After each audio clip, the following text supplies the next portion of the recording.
Okay, this is Africa and the spread of Islam. I am recording this during my lunch break so I can get this done for you guys. All right, so Africa's never really going to be fully isolated from the rest of the world. It's just due to trade. Their contact with everybody else really starts to increase during this time. So that's mainly why we're just now really talking about Africa other than the Bantus. All right. So we are looking at African societies, guys, before the introduction of Islam. Pretty much they're stateless societies. You really don't have any huge empires or anything like that.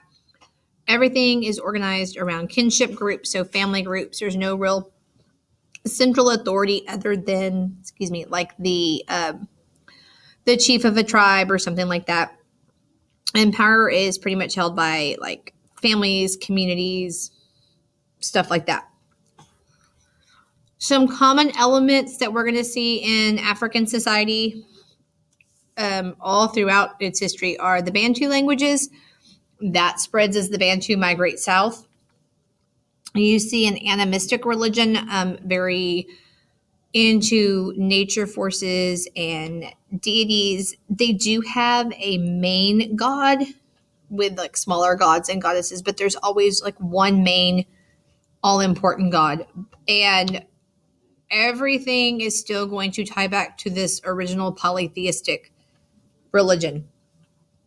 They do have ancestor worship and veneration, which ties back into their religion. And even though you see the introduction of Islam and Christianity, that's never going to change. We do see an increase in trade during this time, mainly the trans-Saharan trade and trade in the Indian Ocean. So trans-Saharan trade is primarily West Africa. Indian Ocean trade is East Africa.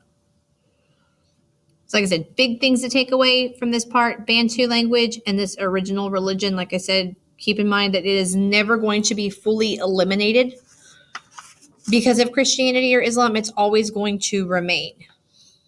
All right, so speaking of Christianity, let's come on down here and talk about our Christian kingdoms.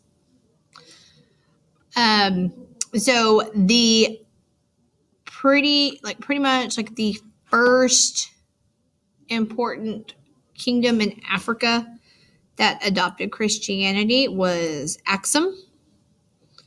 And they're pretty much cut off from everybody else. So they're kind of supporting themselves in their little Christian religion, like the way they have it set up in their empire, because Islam is pretty much everywhere else. I said they're retaining their Christian beliefs. Later it becomes like Axum becomes Ethiopia. So if we talk about Ethiopia being Christian, it's Axum. Like I said, and they do incorporate elements of like traditional African beliefs into that. Also in East Africa, that didn't highlight. Okay, not what I wanted. You have Zans right here, okay, which is land of the blacks. So you're going to have your Indian Ocean trade over here in East Africa. And all of these port cities are tied to trade. Probably the biggest one to know is the Swahili trading cities. So that's over 30 port cities along the African coast. And so this is important to know down here that Swahili trade patterns outlasted European incursions. So they're still going to be around for a really, really long time. Okay. Now your Sudanic states, which are Ghana, Mali, and Songhai. So important things to know about Ghana, Mali, Songhai. Islam makes its way into Ghana, and by the 900s, their rulers convert to Islam, and Islam pretty much is going to be like a higher up thing. It's for the elites and the rulers, not necessarily the people. They're weakened by attacks by Muslim raiders, and then that's why they fall. Like I said, so Mali, probably like the most well-known of the three. Their rulers support Islam. They built mosques. Their founder was Sundiata. where there's this whole epic about him. This is him looking all awesome over here.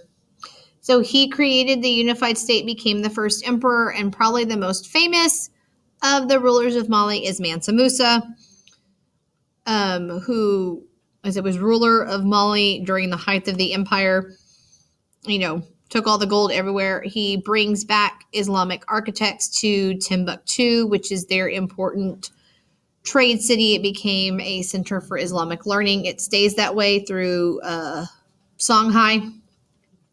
And again, Songhai is another one of the Islamic states in West Africa. And then in the late 1500s is conquered by people from Morocco. One other place to talk about down here in South Africa is Great Zimbabwe. Okay, it's between the Zambezi and the Limpopo rivers.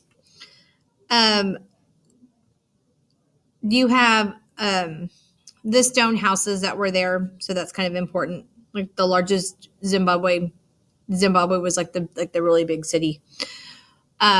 So it was the center of the kingdom. So it was really important for religious purposes. They had these huge walls that surrounded their city, and they had this big tower right there in the center for protection.